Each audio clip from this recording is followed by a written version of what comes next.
الله ولي الذين آمنوا يخرجهم من الظلمات إلى النور والذين كفروا أولياؤهم الطاغوت يخرجونهم من النور إلى الظلمات أولئك أصحاب النار هم فيها خالدون.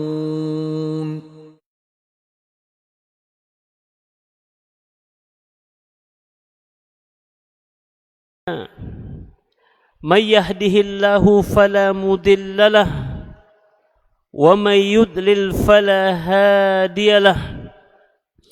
أشهد أن لا إله إلا الله وحده لا شريك له شهادة نستجلب بها نعمه ونستدفع بها نقمه. وأشهد أن محمدا عبده ورسوله وصفيه من خلقه وخليله. اللهم صل وسلم وبارك على نبينا محمد صلى الله عليه وعلى آله وأصحابه ومن تبعه بإحسان إلى يوم الدين. Amma ba'du. Segala puji bagi Allah. Dialah Allah Rabb sekalian alam. Dialah yang menciptakan, dialah yang mengatur, dialah yang memiliki. Karenanya sampai kapanpun kita tidak akan pernah bisa lepas dari ketergantungan kita kepada Allah Azza wa Jalla. Betapa diri ini amat sangat bergantung kepada Allah Azza wa Jalla. Hal ini disebutkan oleh Allah Tabaraka wa Ta'ala dalam sebuah ayat. Ya ayyuhan nas antumul fuqara'u ilallah wallahu huwal ghaniyul hamid. Wahai sekalian manusia, kalian, kata Allah, fuqara, fakir, tidak punya apa-apa, amat sangat membutuhkan Allah Azza wa Jalla. Dan Allah dialah yang maha kaya lagi maha terpuji. Karenanya Allah adalah satu-satunya ilah, tempat kita bergantung dalam hidup ini, tempat kita menyandarkan segala sesuatu yang kita hadapi dalam kehidupan ini. Karenanya tatkala Allah Azza wa Jalla memberikan kesempatan kepada kita untuk meminta kepadanya, dalam sebuah hadis qudsi Allah Azza wa Jalla berfirman, Ya ibadi kullukum dalun illa man hadaitu fastahduni ahdikum. Ya ibadi kullukum ja'iun illa man at'amtuhu fastad'imuni ut'imukum. Ya ibadi kullukum arun illa man kasautuhu fastaksuni aksukum. Ya ibadi innakum tukhti'una bil-laili wan-nahari wa ana aghfiru adh-dhunuba jami'a fastaghfiruni aghfir lakum. Dalam hadis qudsi ini Allah Azza wa Jalla menyatakan betapa kita tidak punya apa-apa kecuali apa yang Allah Azza wa Jalla berikan kepada kita. Di antara yang disebutkan oleh Allah dalam hadis qudsi ini, wahai hamba-hambaku, semua kalian dalam keadaan dalun, tidak tahu apa-apa, berada dalam kesesatan. Illa man hadaituhu, kecuali orang-orang yang telah aku berikan hidayah kepadanya. Fastahduni, maka sini, kata Allah, minta hidayah kepadaku, minta petunjuk dariku. Ahdikum, niscaya aku akan berikan petunjuk kepada kalian. Kan terhadap apapun pilihan dalam kehidupan kita, libatkan Allah Azza wa Jalla, minta petunjuk darinya.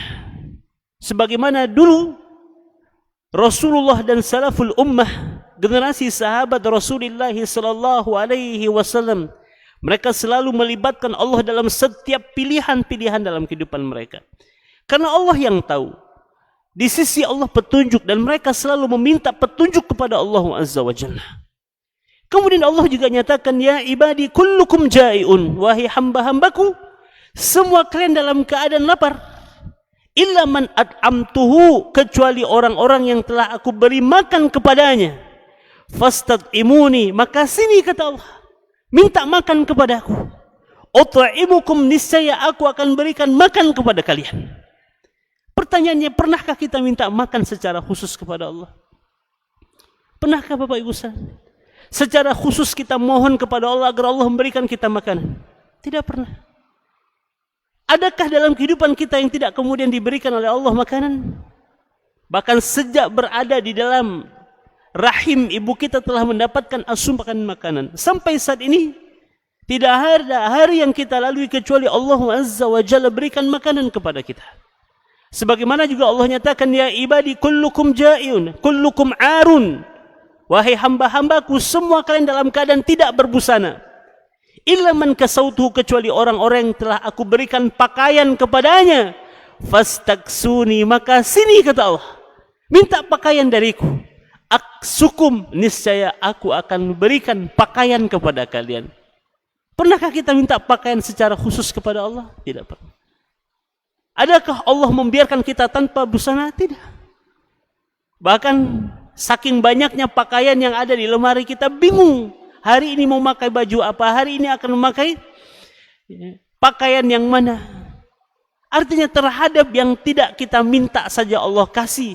Apalagi terhadap yang kita minta pasti Allah memberikannya. Dan Allah yang maha tahu segala kebutuhan kita telah melengkapi apa-apa yang kita butuhkan dalam hidup ini.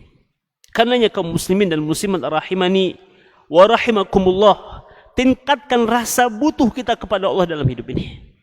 Karena kita memang sangat fakir di hadapan Allah. Tidak punya daya, tidak punya kekuatan, tidak punya pengetahuan kecuali semua yang Allah Azza wa Jalla berikan kepada kita. Karenanya tidak sangat pantas bagi diri kita menyombongkan diri. Jangankan di hadapan Allah Azza wa Jalla, di hadapan makhluknya saja kita tidak boleh sombong, apalagi di hadapan Allah Azza wa Jalla, di mana Allah dialah maha segala sesuatu. Karenanya ketika puji Allah Subhanahu wa taala, di subuh hari ini Allah masih melengkapi nikmatnya kepada kita. Terutama diberikan kesempatan kepada kita untuk membuka kelopak mata, menikmati jamuan ibadah, terutama di bulan Ramadan tahun ini. Karena kita berdoa semoga hari ini adalah hari yang indah untuk kita jalani sebagai seorang hamba dengan totalitas penghambaan kita kepada Allah Azza wa Jalla. Selawat dan salam bersama kita senandungkan untuk Rasulullah sallallahu alaihi wasallam, di mana Rasul alaihi salatu wasallam selalu menjadi rujukan dalam kehidupan kita. Contoh dan teladan yang kita berusaha untuk mengikutinya, langkah demi langkahnya, jejak demi jejaknya. Sekalipun kita tidak akan pernah bisa sampai pada derajat kesempurnaan yang dimiliki oleh Nabi Muhammad alaihi salatu wasallam, namun bukan berarti membuat kita putus asa untuk mengikuti Nabi Muhammad alaihi salatu wasallam. Paling tidak kaidah fikih yang mengatakan ma la yudraku kullu la yutraku kullu, ini akan menghibur kita. Ma la yudraku kullu la yutraku kullu, apa-apa yang tidak bisa kita jangkau semuanya. Dalam hal ini, dalam menegakkan, menghidupkan sunnah Nabi Muhammad alaihi salatu wasallam sampai pada derajat kesempurnaan yang dimiliki oleh Nabi Muhammad alaihi salatu wasallam, la yutraku kullu, setidaknya jangan tinggalkan semuanya. Ada di dalam diri kita yang menandakan bahwa kita adalah umatnya Nabi Muhammad alaihi salatu wasallam. Karenanya semampu kita berusaha untuk mengikuti jejak langkah yang telah ditinggalkan oleh Nabi Muhammad alaihi salatu wasallam dalam hal apa? Dalam semua sisi kehidupan kita. Jangan pernah membeda-bedakan, ini menguntungkan, ini tidak menguntungkan, ini rasanya ringan, ini rasanya berat. Lalu kemudian kita memilih yang ringan-ringan saja, kita pilih yang rasanya menguntungkan bagi diri kita saja. Tidak, karena Allah Azza wa Jalla perintahkan di dalam Al-Quran, ya ayyuhalladzina amanu dukhulu fis silmi kafah. Hai orang-orang yang beriman, kata Allah, masuklah kalian ke dalam Islam secara totalitas. Artinya jangan separuh-separuh, jangan setengah-tengah, tapi cemplungkan diri kita sepenuhnya ke dalam agama Allah. Sibghatullah, wa man ahsanu minallahi sibghah. Sibghatullah, celupan Allah. Adakah yang lebih baik selain daripada celupan Allah? Maksud celupan Allah adalah din, agama Islam. Karenanya kita berusaha untuk berislam secara kafah dalam kehidupan kita.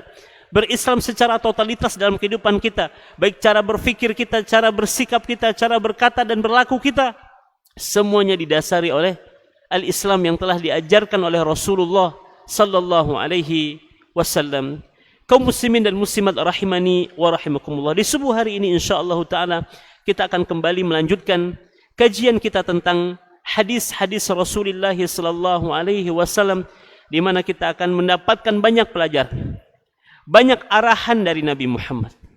Inilah jalan kebahagiaan, inilah jalan keberuntungan, inilah jalan keselamatan yang tatkala kita berusaha istiqamah di atas arahan-arahan, di atas taujihat nabawiyah, di atas petunjuk-petunjuk Nabi Muhammad sallallahu alaihi wasallam. Inilah yang akan mengantarkan kita kepada kebahagiaan, keselamatan, keberuntungan, kemenangan dunia dan akhirat kita. Hadis kali ini datang dari sahabat Rasulullah sallallahu alaihi wasallam, yaitu Abi Hurairah radhiyallahu anhu. Di mana hadis ini diriwayatkan oleh Imam Al-Bukhari dan Muslim, muttafaqun alaihi. Dikatakan an Abi Hurairah Abdurrahman bin Sakhr radhiyallahu anhu qala sami'tu Rasulullah sallallahu alaihi wasallam yaqul ma nahaitukum anhu fajtanibuh wa ma amartukum bihi fa'tu minhu mastata'tum fa innama ahlaka alladhina min qablikum kathratu masailihim wa ikhtilafuhum ala anbiya'ihim. Muttafaqun alaihi. Kaum muslimin dan muslimat yang dirahmati Allah Subhanahu wa taala, dikatakan aktsarun nasi la ya'rifuna isma Abi Hurairah. Banyak di antara manusia tidak tahu nama asli daripada Abi Hurairah. Orang kenalnya hanya Abi Hurairah. Tapi Abi Hurairah nama aslinya siapa? Belum tentu semua tahu nama asli daripada Abi Hurairah. Walihada waqa'al khilaf fi ismi rawil hadis. Karena terjadi perbedaan ya tentang siapa sebenarnya nama perawi hadis yang diberikan kunyah gelar Abi Hurairah. Wa asahhul aqwal wa aqrabuha lis-shawab. Akan tetapi perkataan atau pendapat yang paling benar dan dekat dengan kebenaran ma dzakarahul muallaf rahimahullah, sebagaimana disampaikan oleh muallaf kitab ini, yaitu seorang ulama Muhammad bin Salih Al-Utsaimin. Muhammad Salih bin Al-Utsaimin menyebutkan bahwasanya nama daripada Abu Hurairah adalah Abdurrahman bin Sakhr. Nama asli daripada Abu Hurairah adalah Abdurrahman bin Sakhr. Jadi Abu Hurairah ini hanyalah kunyah, gelar. Kenapa disebut Abu Hurairah? Di dalam bahasa Arab, Abu Hurairah, Hurairah ini dari kata hirrah. Hirrah artinya kucing, Bapak Ibu sekalian. Jadi kalau Abu Hurairah, bapaknya kucing. Kenapa Abu Hurairah disebut dengan Abu Hurairah? Qad allafaha wa allafathu. Karena Abu Hurairah ini memiliki kucing, di mana antara dirinya dengan kucing telah memiliki ikatan batin, Bapak Ibu sekalian. Abu Hurairah begitu sangat dekat dengan kucing ini, begitu juga dengan kucing ini begitu sangat dekat dengan Abu Hurairah. Allafaha wa allafathu. Jadi baik Abu Hurairah maupun kucingnya itu memiliki hubungan hati yang begitu sangat erat di antara mereka. Kemanapun Abu Hurairah pergi, di situ ada kucing ini. Karena itulah Abu Hurairah disebut dengan Abu Hurairah, yaitu bapaknya kucing. Namun nama aslinya adalah Abdurrahman ibnu Sakhr radhiyallahu anhum. Qauluhu, lalu sabda Rasulullah sallallahu alaihi wasallam di dalam hadis ini. Apa kata Nabi Muhammad? Ma nahaitukum anhu fajtanibuh. Ma nahaitukum anhu fajtanibuh. Apa-apa yang aku larang untuk kalian, maka jauhilah, kata Nabi Muhammad. Di sini Rasul alaihi wasallam menyebutkan adanya an-nahyu, adanya larangan, adanya perintah. Hakikat dari perintah dan larangan ini adalah ujian dari Allah Subhanahu wa taala. Ujian. Bahkan Nabi Muhammad dan para sahabatnya dulu pernah diuji oleh Allah Azza wa Jalla. Di awal juz yang kedua, Allah Subhanahu wa taala menyebutkan tentang ujian yang Allah berikan terkait dengan perintah dan larangan ini. Apa kata Allah Azza wa Jalla? Sayaqulu sufaha'u minan nasi ma wallahum an qiblatihim allati kanu 'alaiha. Qul lillahil masyriq wal maghrib yahdi man yasha. Ya, yahdi man yasha. Orang-orang yang sufaha ini adalah orang-orang yang bodoh, orang-orang yang tidak mengetahui mana kebenaran. Maksudnya adalah orang-orang Yahudi. Mereka menjadikan kesempatan tatkala Allah Azza wa Jalla memerintahkan Nabi Muhammad dan kaum muslimin menghadapkan kiblat mereka ke arah Masjidil Aqsa. Itu sebagai bahan olok-olokan oleh orang-orang Yahudi. Karena mereka, yaitu Rasul dan kaum muslimin, kecenderungan hati mereka adalah ke Masjidil Haram. Tapi Allah palingkan wajah mereka ke Masjidil Aqsa. Dan ini menjadi bahan olok-olokan dari orang-orang Yahudi untuk memperolok-olok kaum muslimin. Katakan wahai Muhammad, Allah yang punya barat, Allah yang punya timur. Dan terserah Allah mau menghadapkan wajah kami kemana. Kecenderungan Rasul dan kaum muslimin menghadapkan wajahnya kemana? Ke Masjidil Haram. Tapi Allah perintahkan kaum muslimin untuk menjadikan Masjidil Aqsa sebagai arah kiblat mereka. Ujian perasaan yang luar biasa dirasakan oleh Rasul dan kaum muslimin pada saat itu. Namun ternyata mereka lulus. Mereka lulus tatkala kemudian Allah Azza wa Jalla memerintahkan Rasul dan kaum muslimin agar menjadikan Masjidil Aqsa sebagai kiblat. Dan berapa lama kaum muslimin menghadapkan wajah mereka untuk melaksanakan salat fardu 5 waktu, menjadikan Masjidil Aqsa sebagai kiblat mereka? Lebih kurang sekitar 16 sampai 17 bulan lamanya. Dan mereka taat kepada Allah Azza wa Jalla hingga pada akhirnya Allah Subhanahu wa taala perintahkan fawallu wajhaka syatrul Masjidil Haram.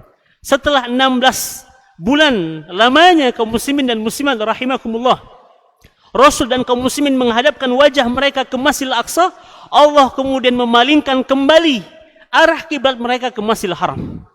Ya, jadi adanya perintah dan larangan dari Allah Azza wa Jalla hakikatnya adalah ujian ketaatan kita kepada Allah Azza wa Jalla.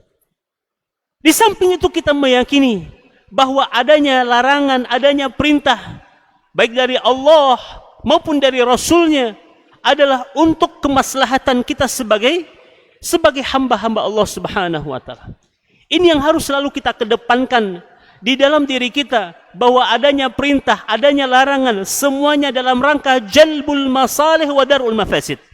Dalam rangka untuk menghadirkan maslahat dalam kehidupan kita, menolak terjadinya kemudaratan dalam kehidupan kita. Jadi tidak ada perintah dan tidak ada larangan dari Allah kecuali semuanya mengandung maslahat bagi kita. Karena itulah Rasul alaihi wasallam menyebutkan di dalam hadisnya ini, mana haitukum anhu, apa-apa yang aku larang kepada kalian, fajtanibu, maka jauhilah. Karena ijtanaba yajtanibu artinya ibta'ada yabta'idu, jauhi. Artinya jangankan kalian melakukan laranganku, mendekatinya saja jangan kalian lakukan.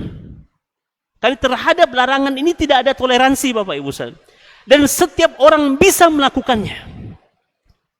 Ya, sekali lagi, kalau terhadap larangan tidak ada kata toleransi. Karena setiap orang bisa menjauhinya. Setiap orang bisa menghindarinya. Berbeda dengan perintah. Kalau perintah, belum tentu semua orang bisa melakukannya. Karenanya redaksi yang digunakan oleh Rasulullah SAW di dalam hadisnya ini begitu sangat hikmah, bijaksana. Lihat, mana haitukum anhu fajtanibu. Apa-apa yang aku larang kalian maka jauhi. Adapun terhadap apa yang aku perintahkan, fa'tu minhu mastata'tum. Maka datangi, laksanakan sesuai dengan kemampuan kalian. Karena tidak semua orang bisa melakukannya. Di dalam rukun Islam saja tidak semua rukun bisa dilakukan oleh setiap muslim. Ya, di saat Allah Azza wa Jalla, Rasul dalam sebuah hadis yang mengatakan bunyal Islamu ala khamsin, syahada an la ilaha illallah wa anna Muhammadar Rasulullah wa tuqimas salata wa tu'tiyaz zakata wa tasuma ramadana wa tahujjal baita in istata'ta ilaihi sabila. Islam itu dibangun di atas 5 pondasi. Satu adalah syahadat alla ilaha illallah wa anna Muhammad Rasulullah. Semua orang bisa melakukannya. Wa tuqimas salata, semua orang bisa melakukannya. Semua orang bisa melakukannya. Wa tu'tiyaz zakata, tapi terkait dengan zakat belum tentu semua orang bisa melakukannya. Hanya bagi orang yang telah mencapai nisabnya. Kalau harta mal telah mencapai masa haulnya, 1 tahun harta itu berada di tangan hamba tersebut. Wa tasuma ramadhana, setiap orang bisa melakukannya.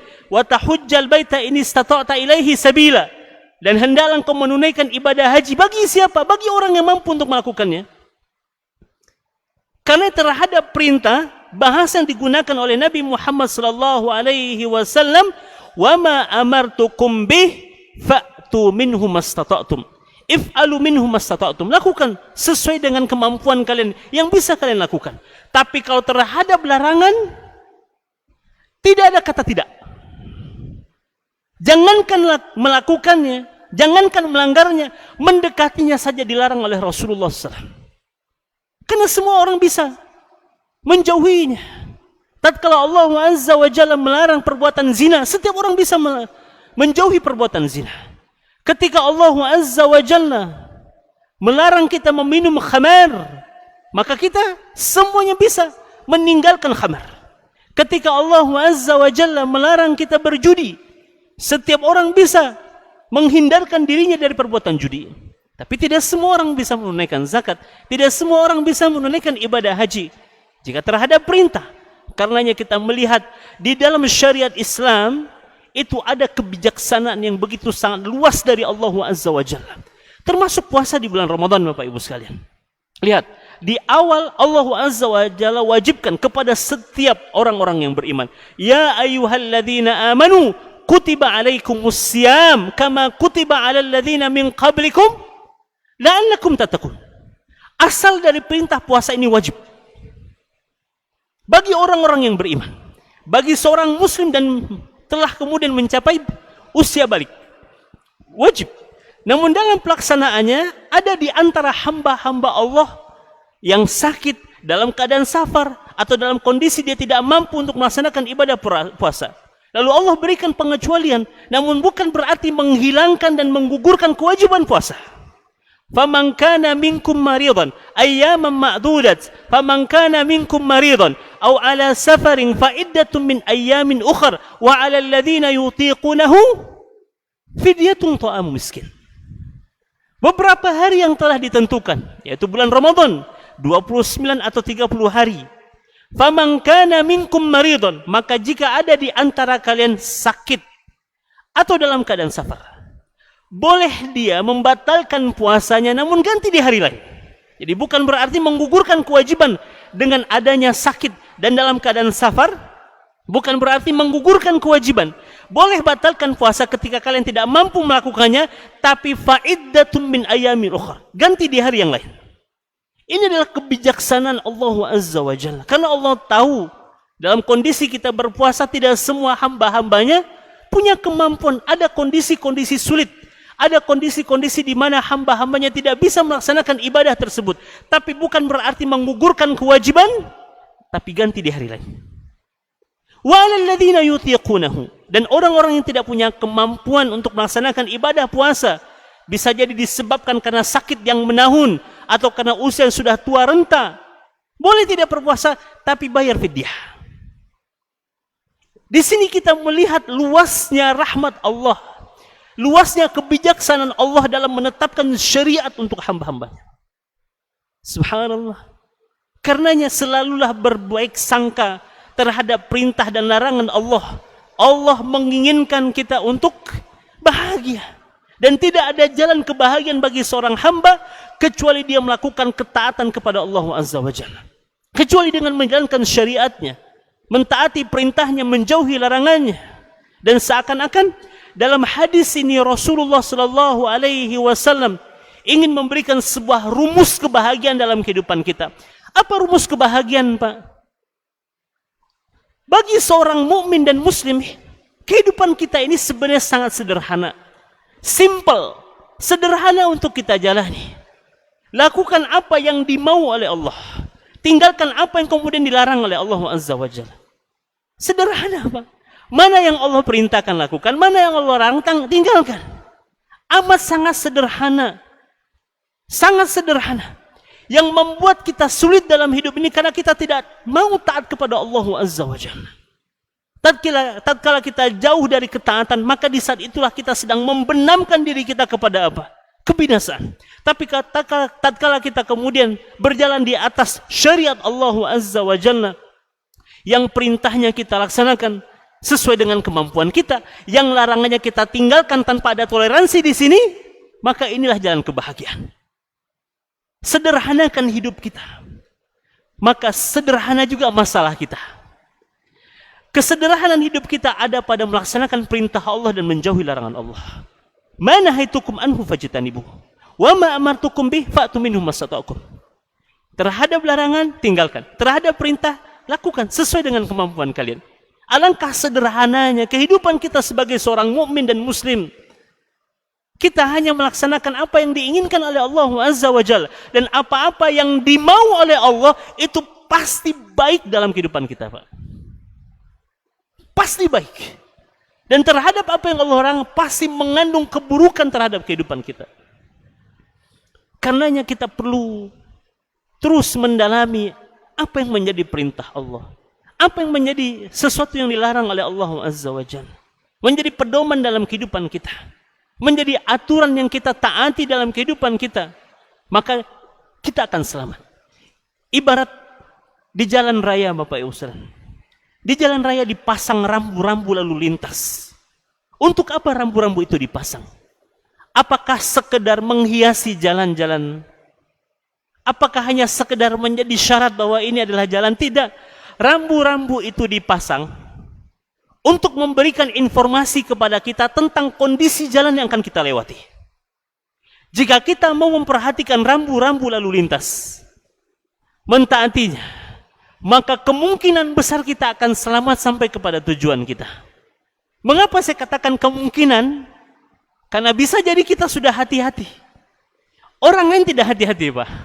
Tapi setidaknya dengan kita mentaati rambu-rambu itu, maka kita telah berusaha menjaga diri kita. Begitu juga dalam kehidupan kita. Kita juga sedang dalam berjalan. Berjalan kemana?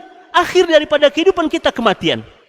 Mencapai tujuan kita itu kematian, Allah Subhanahu wa Ta'ala pasang rambu-rambu dalam kehidupan kita. Ini boleh, ini tidak. Ini harus, ini tidak. Untuk apa? Agar kita selamat sampai ke akhir tujuan kita, Bapak Ibu. Dan orang-orang yang mau memperhatikan rambu-rambu yang telah ditetapkan oleh Allah Azza wa Jalla, memperhatikannya, mentaatinya, maka jaminan selamatnya 100%. Karena yang menjaminnya adalah Allah Azza wa Jalla. Begitulah aturan Allah diibaratkan dengan rambu-rambu lalu lintas, Bapak Ibu sekalian. Tapi tentu aturan Allah jauh lebih tinggi derajatnya dibandingkan dengan sekedar rambu-rambu di jalan raya sana. Karenanya kaum muslimin dan muslimat, sekali lagi sederhanakan hidup kita. Dengan cara apa?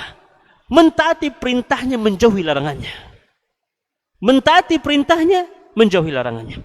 Kemudian Rasulullah sallallahu alaihi wasallam di dalam hadis ini mengatakan, innama ahlakal ladzina min qablikum kathratu masailihim wa ikhtilafuhum ala anbiya'ihim.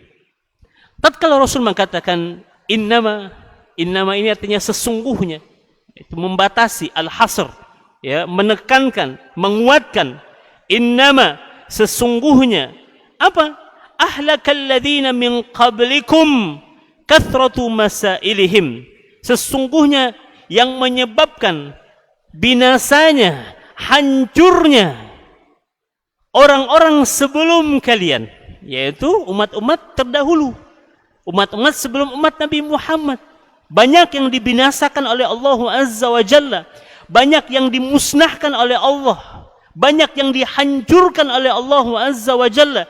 Disebabkan oleh apa? Satu, kata Nabi Muhammad sallallahu alaihi wasallam, adalah kathratu masailihim, banyaknya pertanyaan-pertanyaan mereka kepada nabi-nabi mereka. Banyak pertanyaan mereka bukan karena ingin tahu, tapi ingin berlepas dari kewajiban. Salah satu contohnya Allah Subhanahu wa Ta'ala abadikan Di dalam surat Al-Baqarah, tatkala Allah Azza wa Jalla berfirman apa? Wa idh qala Musa liqaumihi, ya qaumi, innallaha ya'murukum an tadhbahu baqarah. Tatkala Nabi Musa berkata kepada kaumnya, wahai kaumku, sesungguhnya Allah perintahkan kalian untuk menyembelih Baqarah. Menyembelih apa, Pak? Sapi betina. Perintah awalnya jelas dan tidak menyusahkan. Sembelih Baqarah, sapi betina. Enggak ada yang lainnya. Ya, an tadhbahu Baqarah. Tapi akhirnya apa? Orang-orang Bani Israel ini ingin lepas dari kewajiban itu. Sehingga mereka datang kepada Nabi Musa alaihi salam bertanya dengan pertanyaan-pertanyaan yang bukan malah memudahkan mereka, justru menyulitkan mereka. Qalu du'u lana rabbaka yubayyin lana ma hi. Coba Nabi Musa tanyakan kepada Rabbmu. Ya, doa sampaikan kepada Rabbmu. Apa itu? Sapi betina yang jenis apa yang dia mau? Tuh, mulai bertanya, Pak. Yang awalnya mereka ingin lepas dari kewajiban itu justru semakin menyulitkan mereka. Perintah awalnya jelas, sapi betina, mau gemuk, mau kurus, mau warnanya kuning, mau warnanya apa, terserah. Tapi tatkala mereka datang kepada Nabi Musa bertanya, qalu du'u lana rabbaka yubayyin lana ma hi, mau jenis sapi betina yang bagaimana yang diinginkan oleh Allah itu, baru Allah turunkan tuh ayat, Pak. Justru semakin mempersulit mereka. Ya, tatkala Allah Azza wa Jalla mengatakan qala innahu yaqulu innaha baqaratun la faridu wala bikrun awanun baina dzalik. Ya, mulai sapinya tidak terlalu kurus namun juga tidak terlalu gemuk. Kemudian mereka tanya lagi, mau warna apa Allah Subhanahu wa taala? Qalu du'u lana rabbaka yubayyin lana ma launuha. Mau warna apa Allah itu? Ya, justru semakin menyulitkan mereka. Karenanya Rasul menyebutkan fa inna ma ahlakal ladzina min qablikum kathratu masailihim. Sesungguhnya yang menyebabkan kebinasaan, kehancuran umat-umat sebelum umat kalian disebabkan karena banyaknya pertanyaan mereka kepada nabi-nabi mereka, bukan karena ingin mengetahui tentang persoalan tersebut, tapi karena ingin lari daripada kewajiban. Karena tatkala Allah Azza wa Jalla telah memerintahkan kita satu perintah, enggak usah banyak tanya. Sami'na wa ata'na. Kalau sudah jelas perintahnya, maka tidak ada kata bagi seorang mukmin kecuali sami'na wa ata'na. Kami dengar dan kami taati. Kecuali ada hal-hal yang belum jelas bagi diri kita dan kita ingin memperjelaskan tentang kaifiyahnya, tentang tata caranya, tentang waktunya, bukan untuk lari dari kewajiban. Itu boleh, karena para sahabat juga bertanya kepada Rasulullah SAW. Tapi pertanyaan para sahabat kepada Nabi Muhammad adalah pertanyaan ingin mencari tahu, bukan ingin lepas dari kewajiban. Sedangkan umat-umat sebelum umat Nabi Muhammad alaihi salatu wasallam, mereka bertanya kepada nabi-nabi mereka justru karena ingin lepas dari kewajiban. Ya.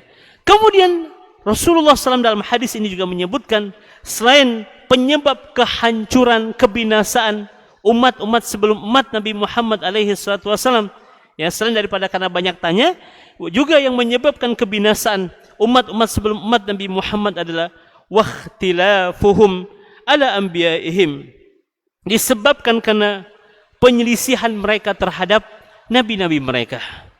Jadi mereka berani berselisih dengan siapa, Pak? Dengan nabi-nabi mereka. Mereka berani menentang nabi-nabi mereka. Artinya, kalau kalian tidak ingin binasa, kata Nabi Muhammad, ya, sebuah makna yang bisa kita hadirkan dari ungkapan Nabi Muhammad, fa inna ma ahlakal ladzina min qablikum kathratu masailim wa ikhtilafihim ala anbiya'ihim. Kalau kalian tidak ingin binasa seperti umat-umat sebelum kalian, maka satu, jangan banyak tanya, kata Rasul. Banyak tanya yang ingin lepas dari kewajiban. Yang kedua, jangan menyelisihi nabi kalian. Jika kalian datang kepada kalian perintah, lalu kalian lakukan, dan kalian tidak menyelisihi perintah nabi kalian, maka kalian selamat. Ini mafhum mukhalafah yang dihadirkan dari kalimat Rasulullah SAW. Jadi kalau kalian ingin selamat, jika kalian ingin bahagia, satu, jangan terlalu banyak tanya karena ingin lepas dari kewajiban. Yang kedua, jangan selisihi nabi kalian. Artinya apa yang sudah jelas dariku, khudu, ambil, laksanakan. Ya, kalaupun belum jelas, silakan tanya. Tapi bukan pertanyaan untuk lepas dari kewajiban. Yang kedua, jangan selisihi Nabi kalian. Apa yang menjadi arahan Allah, apa yang menjadi arahan Nabi Muhammad SAW, lakukan. Lakukan. Karena tadi, sederhanakan hidup kita dengan melaksanakan perintah Allah Azza wa Jalla dan menjauhi larangan Allah Azza wa Jalla. Karenanya kaum muslimin dan muslimat, dari hadis yang mulia ini, ada beberapa pelajaran yang bisa kita ambil dari sabda Rasulullah sallallahu alaihi wasallam. Pelajaran yang pertama adalah wujubul kaffi amma naha anhu Nabi sallallahu alaihi wasallam. Wajibnya kita untuk menahan diri melakukan apa-apa yang telah dilarang oleh Nabi Muhammad sallallahu alaihi wasallam. Karena tadi di sebalik syariat Allah, syariat yang telah ditetapkan oleh Allah Tabaraka wa Ta'ala pasti membawa kemaslahatan bagi kehidupan kita. Terhadap yang dilarang oleh Allah dan Rasulnya, jauhi, jangan pernah dekati. Itu pasti membawa kepada kehancuran dan kebinasaan. Pelajaran yang kedua yang bisa kita ambil dari hadis ini, annal munhi anhu yashmul qalil wal kathir, li'annahu la yata'ti ijtinabahu illa bijtinabi qalilihi wa kathirihi. Famathalan nahana 'anil riba, fayashmulu qalilihi wa kathirihi. Tatkala datang larangan kepada kita, maka baik banyak maupun sedikit tinggalkan Bapak Ibu sekalian. Tinggalkan. Di saat Allah Azza wa Jalla mengharamkan khamar misalkan, innamal khamru wal maisir wal ansab wal azlam rijsum min amali syaitan fajtanibuh. Tinggalkan, jauhi. Maka baik sedikit ataupun banyak enggak boleh kita dekati, Pak. Sama hanya di sini disebutkan nahana anir riba, Allah haramkan kita dari riba, baik banyak maupun sedikit, jauhi. Ya, jadi tidak berpengaruh. Kalau sedikit boleh Ustaz, enggak boleh, Pak. Mau sedikit mau banyak dari apa yang telah dilarang oleh Allah Azza wa Jalla, tidak ada toleransi, tinggalkan. Ya. Pelajaran yang ketiga, annal kaffa ahwan minal fi'li. Sesungguhnya menjauhkan diri untuk tidak melakukan itu lebih mudah dibandingkan dengan kita mengerjakan. Karena itulah Rasul menyebutkan mana haitukum anhu fajtanibu. Apa yang aku larang, tinggalkan. Apa yang kuperintahkan, lakukan sesuai dengan kemampuan kalian. Jadi meninggalkan lebih mudah dibandingkan dengan melaksanakan. Lebih mudah meninggalkan dibandingkan dengan melaksanakan, Bapak Ibu sekalian. Tapi kenapa hari ini justru banyak orang terjatuh kepada larangan Allah Azza wa Jalla? Ya kan? Lihat Bapak Ibu sekalian, fenomena yang terjadi di tengah-tengah umat ini. Justru banyak umat ini terjebak pada larangan-larangan Allah Azza wa Jalla. Di saat menjauhi larangan Allah itu lebih mudah dibandingkan dengan melaksanakan perintah Allah. Karena melaksanakan perintah ada usaha, ada upaya. Sedangkan menjauhi nggak butuh usaha, Pak. Cukup dengan kemudian sabar, tidak mendekati apa yang dilarang oleh Allah bisa. Tapi kalau untuk mengerjakan ada usaha dan ada upaya. Ada kesungguh-sungguhan. Tapi justru hari ini banyak kemudian manusia terjebak kepada larangan-larangan Allah Azza wa Jalla. Karena syahwat, karena nafsu, karena syaitan yang membisiki kita. Dan Allah katakan, innahu lakum aduwwum mubin. Musuh yang nyata bagi kita adalah syaitan yang selalu mengajak kita, membisiki kita, merayu kita untuk melakukan hal-hal yang dilarang oleh Allah Azza wa Jalla. Kemudian pelajaran berikut yang bisa kita petik dari hadis ini adalah annahu la yajibu man fi'lil ma'muri illa ma kana mustata'an. Tidaklah wajib untuk melakukan perintah Allah kecuali kita punya kemampuan untuk melaksanakannya. Berdasarkan hadis Nabi Muhammad, wa ma amartukum bih fa'tu minhu mastata'tum. Dan apa-apa yang kuperintahkan kepada kalian, maka lakukan sesuai dengan kemampuan kalian. Jadi kalau kita tidak mampu, tidak diwajibkan. Karena tadi ada kewajiban-kewajiban yang memang wajib setiap umat Nabi Muhammad tidak boleh tidak meninggalkannya. Wajib untuk melaksanakannya. Ya, salat, ya, kalaupun tidak bisa berdiri boleh duduk. Jika tidak bisa duduk, boleh kemudian kita berbaring. Kalaupun berbaring dengan menggerakkan badan tidak bisa, boleh dengan isyarat. Sesuai dengan kemampuan hamba untuk menjalankannya. Ya. Ya, kecuali zakat dan haji. Ini dikhususkan oleh Allah bagi orang yang memang punya kemampuan untuk menunaikan zakat dan haji. Kemudian pelajaran berikut yang bisa kita ambil dari hadis ini, annal insana lahu istita'a wa qudrah. Manusia pada hakikatnya diberikan kemampuan oleh Allah Subhanahu wa taala untuk melaksanakan perintah Allah. Jadi tidak mungkin Allah katakan la yukallifullahu nafsan illa wus'aha. Tidaklah Allah memberikan taklif. Taklif di sini selain daripada persoalan masalah yang kita hadapi, Pak, taklif di sini adalah beban syariat. Jadi gak mungkin Allah Azza wa Jalla menetapkan sebuah syariat kepada umatnya, kepada hamba-hambanya, kecuali memang Allah tahu kemampuan kita untuk melakukannya. Dan Allah memberikan kita kemampuan. La haula wala quwata illa billah. Walaupun sifat dasar manusia dhaif, lemah, tapi Allah berikan kemampuan kita untuk melakukan syariat Allah Subhanahu wa taala. Karena itulah minta selalu kepada Allah agar Allah memberikan kekuatan kepada kita.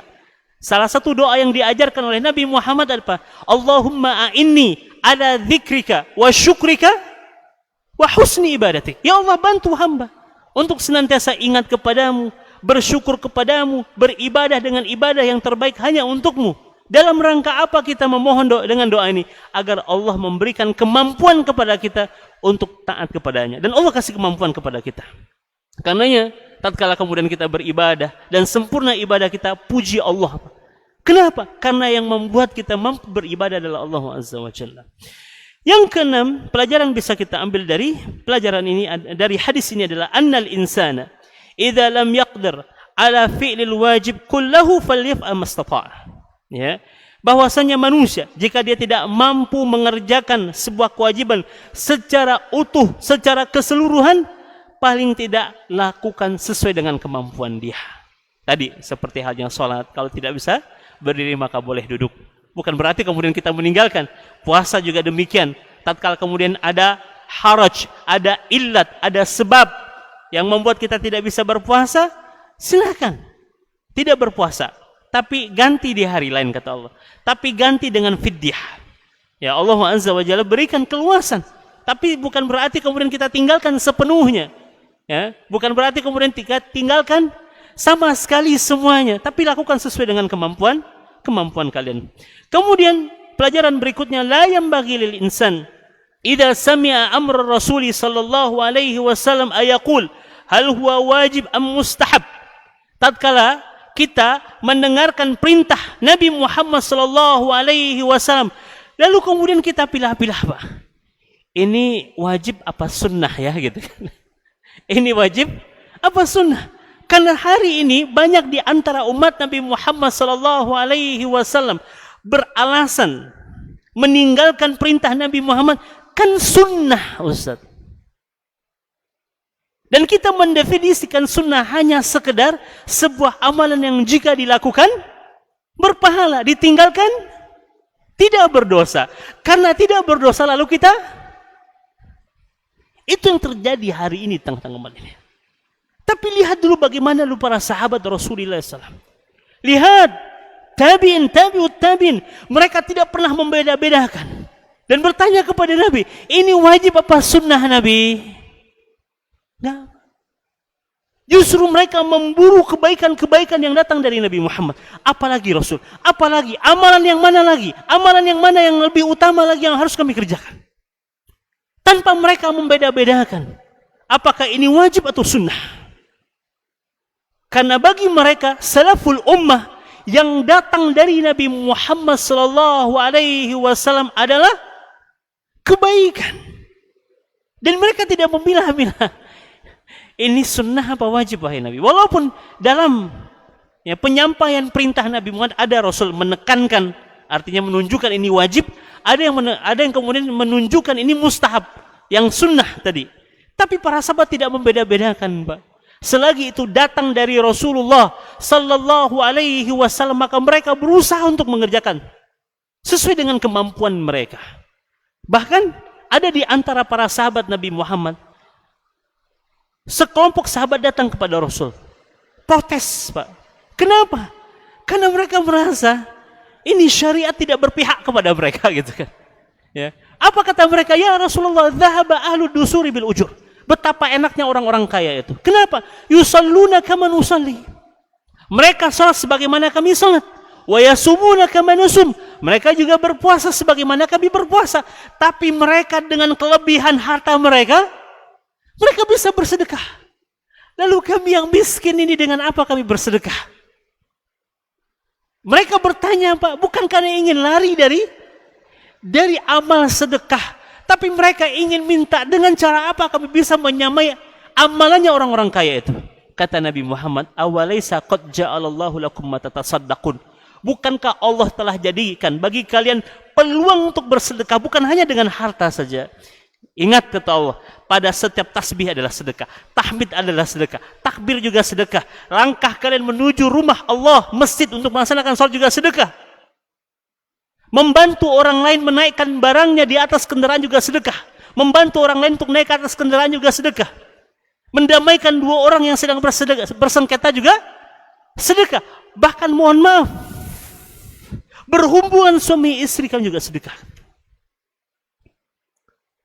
Jadi mereka datang kepada Nabi Muhammad bukan untuk lari dari kewajiban sedekah, bukan dengan mengatakan, Rasul kami ini kan orang miskin, jadi berarti kami nggak perlu bersedekah ya gitu. Enggak, bukan itu. Pertanyaan mereka kepada Nabi bukan ingin lari dari amalan sedekah, tapi justru mereka datang kepada Nabi Muhammad dengan kondisi kami, keterbatasan kami ini, amalan apa yang bisa kami lakukan untuk menyaingi amalannya orang-orang kaya itu. Subhanallah. Begitu tuh Pak para sahabat Rasulullah. Jadi mereka bertanya bukan untuk lari dari kewajiban, tapi mereka apa yang bisa kami lakukan. Allahu Akbar. Karenanya jangan pernah membeda-bedakan, Pak. Walaupun memang Rasul memberikan penekanan terhadap satu hal, lalu dalam hal yang lain tidak begitu menekankan, dan dari sinilah pada akhirnya hadirnya hukum wajib, sunnah, mubah, makruh, haram.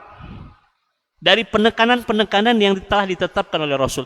Tapi bagi kita sebagai seorang mukmin yang sempurna imannya, tidak lagi perlu bertanya ini wajib atau sunnah. Selagi itu perintah Nabi Muhammad, lakukan. Selagi itu larangan Nabi Muhammad, tidak lagi melihat kan makruh Ustaz hukumnya.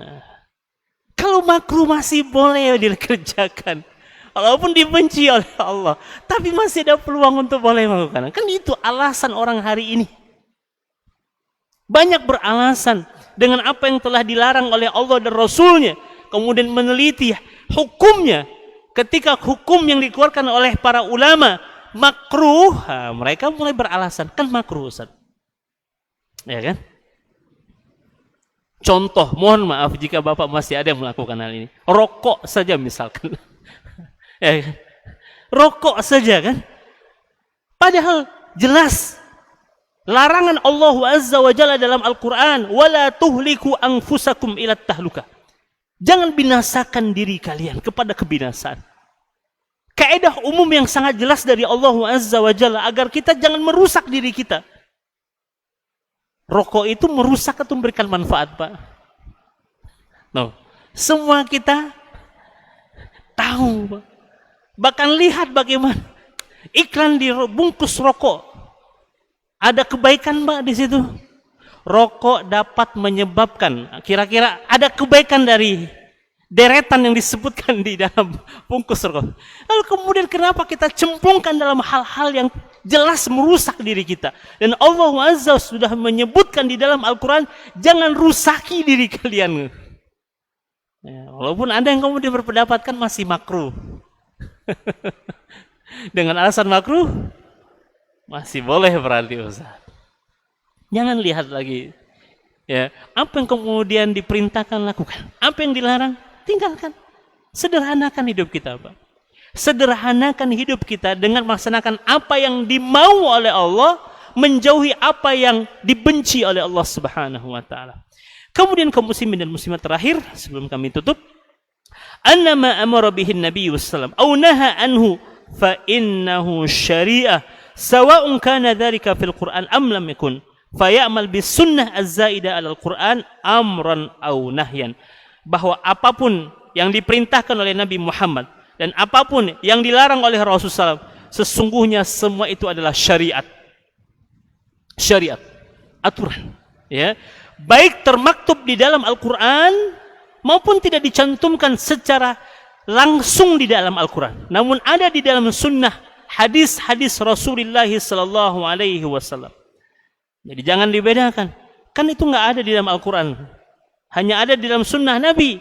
Tidak, Pak. Jelas di sini. Kata Nabi Muhammad, apa yang aku larang berarti apa-apa yang disebutkan oleh Rasul, baik termaktub di dalam Al-Quran ataupun tidak ditermaktub di dalam Al-Quran, adalah bagian dari syariat. Ya kan? Adalah bagian dari syariat. Karena hadirnya hadis Nabi Muhammad bisa menjadi penjelas, bisa jadi pengikat, bisa jadi penguat, atau ya mensyarah apa yang kemudian Allah Azza wa Jalla sebutkan dalam Al-Quran. Ya, jadi jangan dipisah-pisah. Kan tidak ada ya, di dalam Al-Quran menyatakan rokok haram, Ustaz. Tapi kan Allah berikan kaidah umumnya, Pak. Ya kan? Kan nggak ada hukum nikotin secara khusus di dalam Al-Quran, narkoba secara khusus di dalam Al-Quran. Ya kan? Berarti nggak ada larangannya dalam Al-Quran. Bukan begitu memaknai hukum tersebut, Pak. Ya kan? Tapi ada, Allah memang secara spesifik menyebutkan di dalam Al-Quran, ada dia menghasilkan sebuah kaidah umum, yang dari kaidah umum itu hadirnya sebuah hukum atas segala sesuatu. Karena tidak ada yang dilupakan oleh Allah, Pak. Wa ma kana rabbuka nasiya, nggak ada yang dilupakan oleh Allah. Al-Quran ini sudah komplit, sudah. Baik secara tersurat maupun tersirat, baik secara spesifik atau berupa kaidah umum dalam menetapkan sebuah hukum, ada. Bukan hanya untuk umat di masa Nabi Muhammad, tapi saleh bisa diterapkan sampai akhir zaman nanti.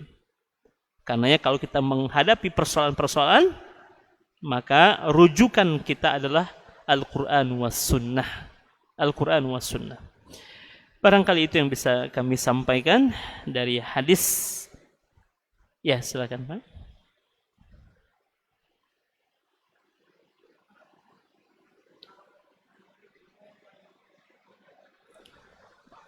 Mohon maaf, Pak, suara kurang. Atau saya yang datang ke Bapak.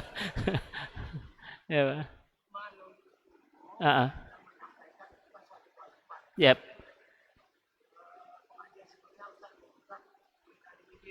Kenapa, Pak? Oke.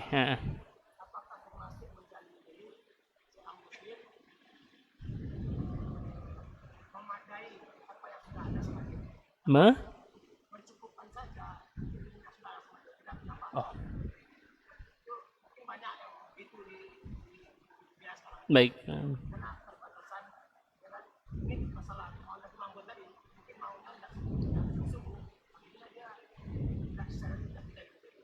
Baik.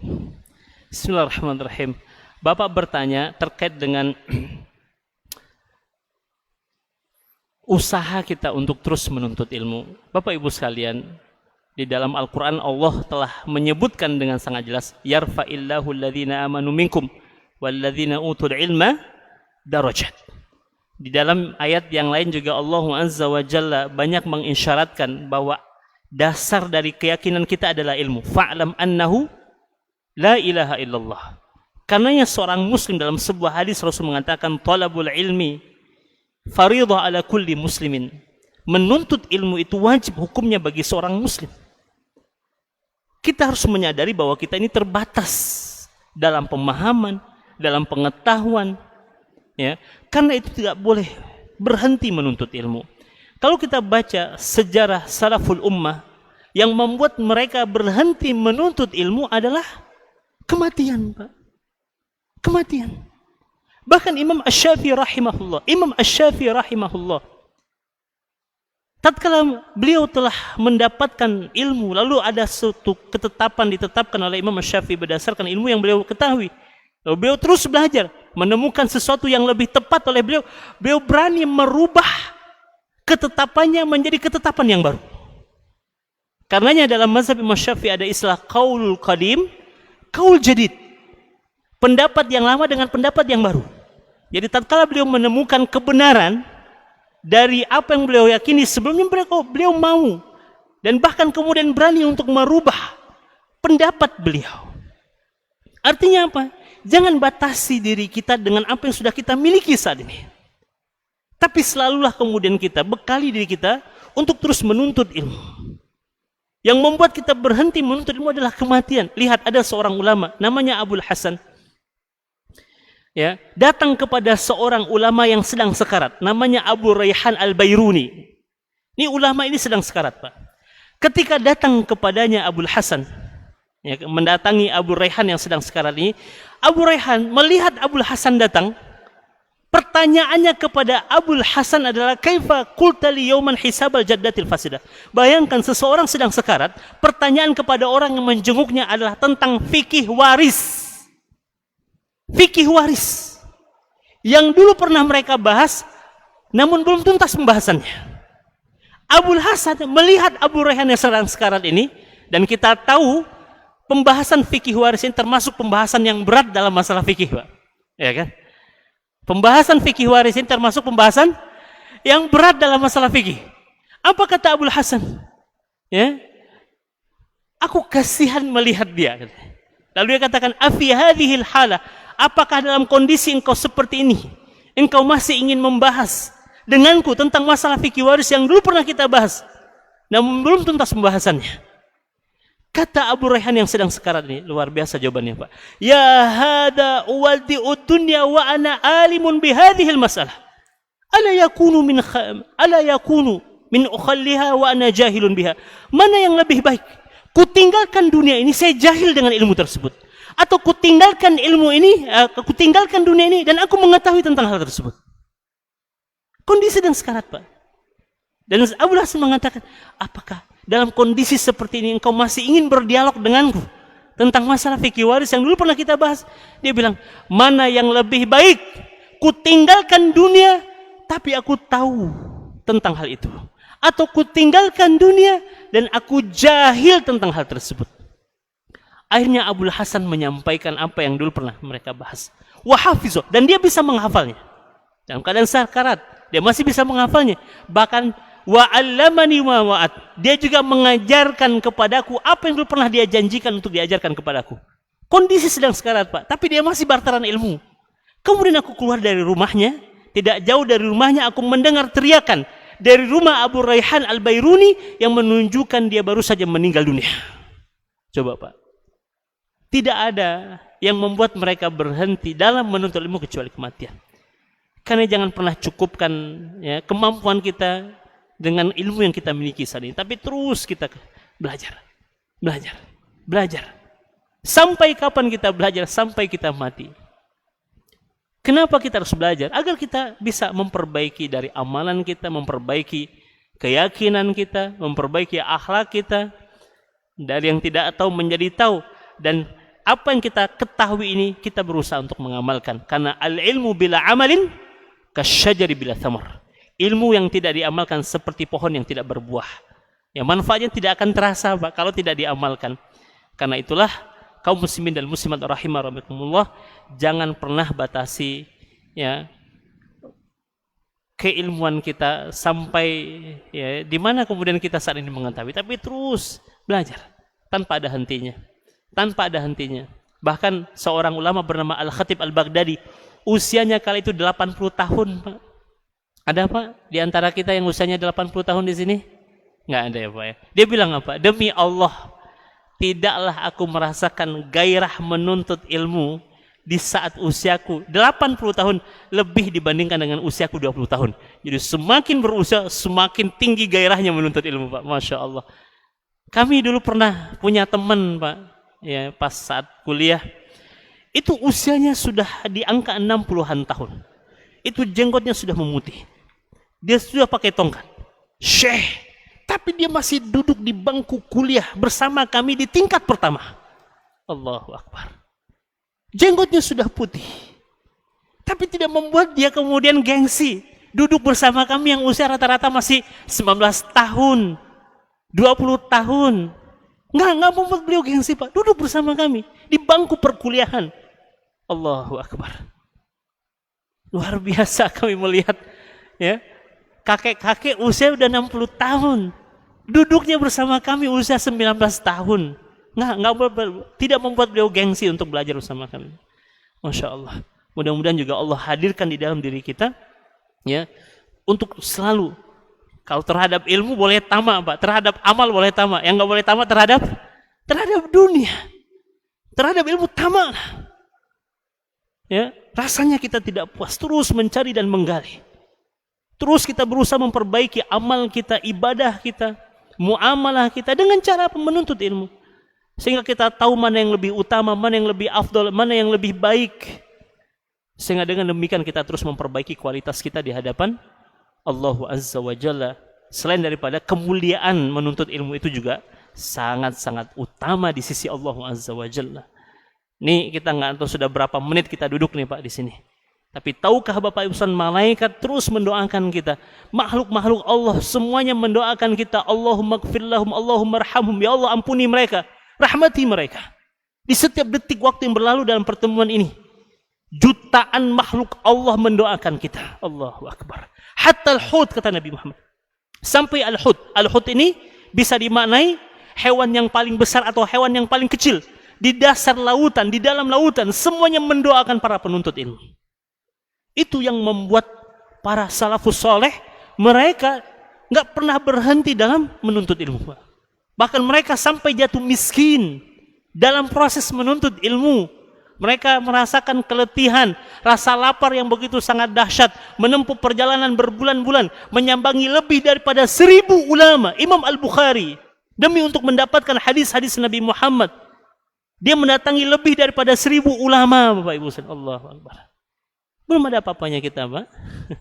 Dari generasi-generasi terdahulu, karena jangan pernah berpuas diri. Teruslah menggali ilmu, teruslah menuntut ilmu, ya. Karena itu akan membuat kita semakin utama di sisi Allah Subhanahu wa taala.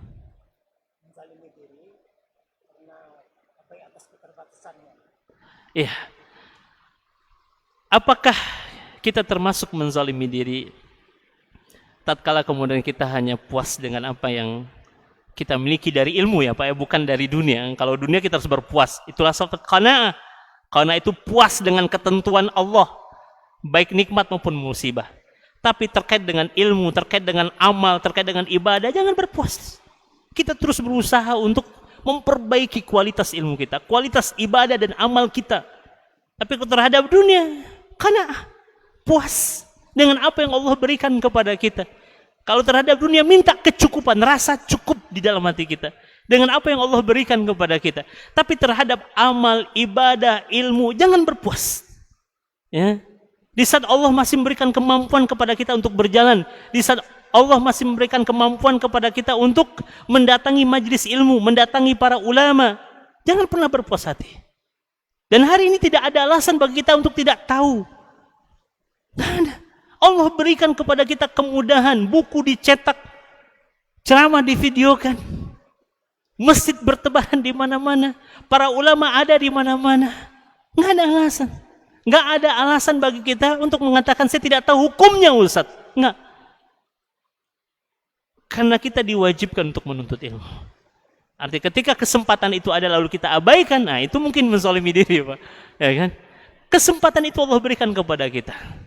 Ya kan? Sesibuk apapun dengan urusan-urusan dunia, ya kan? Sesibuk apapun dengan pekerjaan dan aktivitas kita, namun hal yang asasi, hal yang pokok dalam kehidupan kita jangan kita tinggalkan, jangan kita abaikan. Karena banyak hari ini orang dengan alasan pekerjaan, alasan mencari nafkah, lalu dia meninggalkan majelis ilmu. Dulu para ulama kita, mereka juga dulu para pedagang, tapi mereka ada waktu mereka untuk berdagang, ada waktu mereka untuk menuntut ilmu.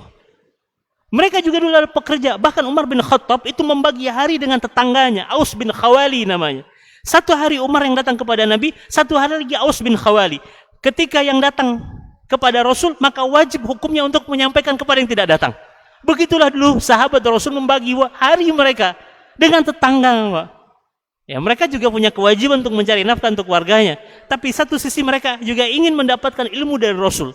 Jadi mereka bikin shift jadwal kedatangan ke majelis Nabi Muhammad SAW. Ya. Dan hari ini kesempatan itu Allah buka lebar kepada kita. Maka jangan sampai kemudian kita dengan alasan saya tidak tahu, Ustaz. Nggak ada lagi Pak alasan tidak tahu. Ya, buku dicetak dengan sebanyak-banyaknya, penjelasan diberikan seluas-luasnya, ya. Dan ini adalah kemudahan yang Allah berikan kepada kita, yang kalau kita ya abaikan kemudahan ini, maka itu kita berarti zalim dengan diri kita sendiri. Wallahu a'lam bishawab. Aqulu qouli hadza wa astaghfirullah li wa lakum. Subhanakallahumma bihamdika asyhadu an la ilaha illa anta astaghfiruka wa atubu ilaik. Assalamualaikum warahmatullahi wabarakatuh. الله ولي الذين آمنوا يخرجهم من الظلمات إلى النور والذين كفروا أولياؤهم الطاغوت يخرجونهم من النور إلى الظلمات أولئك أصحاب النار هم فيها خالدون